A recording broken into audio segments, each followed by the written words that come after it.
Little Monsters.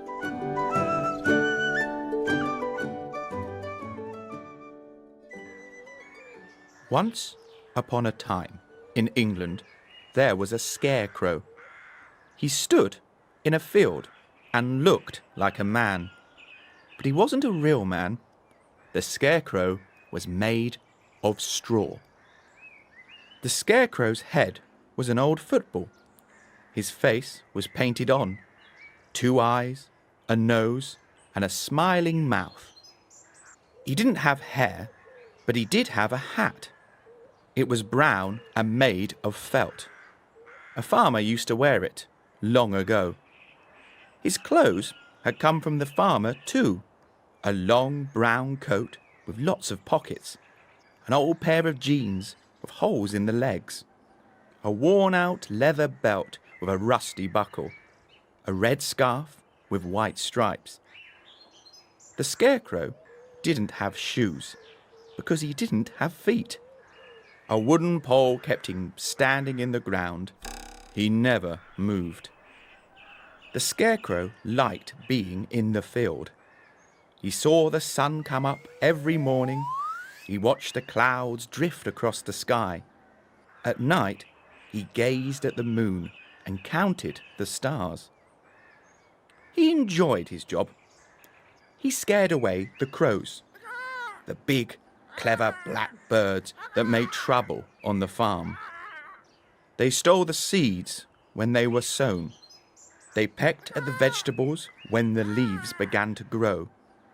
The scarecrow knew without him nothing would grow at all. But this year, the scarecrow had a problem. The farmer had stuffed him full of new straw, clean yellow straw.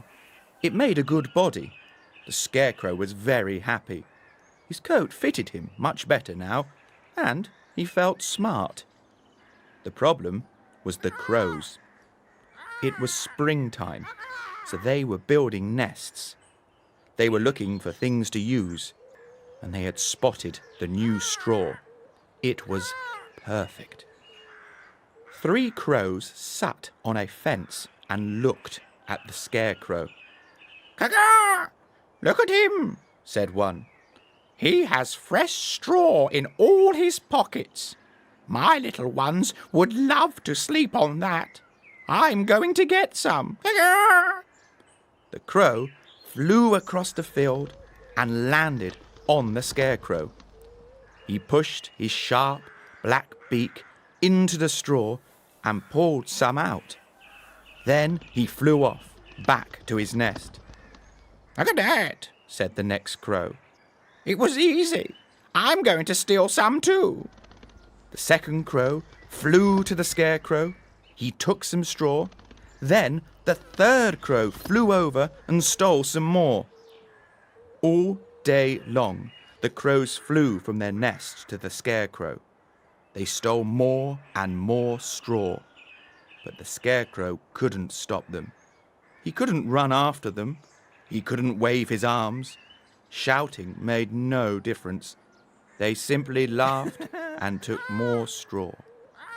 By the end of the day, he was looking thin. "Oh no," he said. "What am I going to do?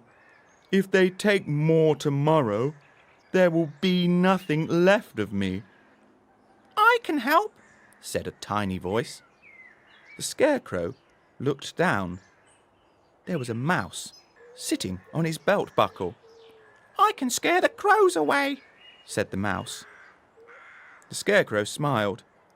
"That is very kind of you, but I don't think they would be scared. You are very small." "That is true," said the mouse. "But I have lots of friends, and I have an idea." He climbed up to the scarecrow's ear and whispered something. The scarecrow smiled again. "My little friend," he said, "I think that might work."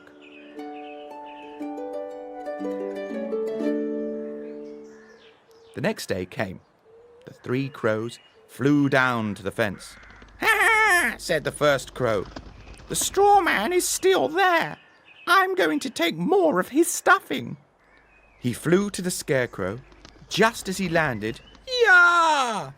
20 mice jumped out of the Scarecrow's clothes and roared at him. They waved their arms, pulled faces, did everything they could to appear big and scary. The Crow flew back to his friends in horror. "Monster!" he wailed.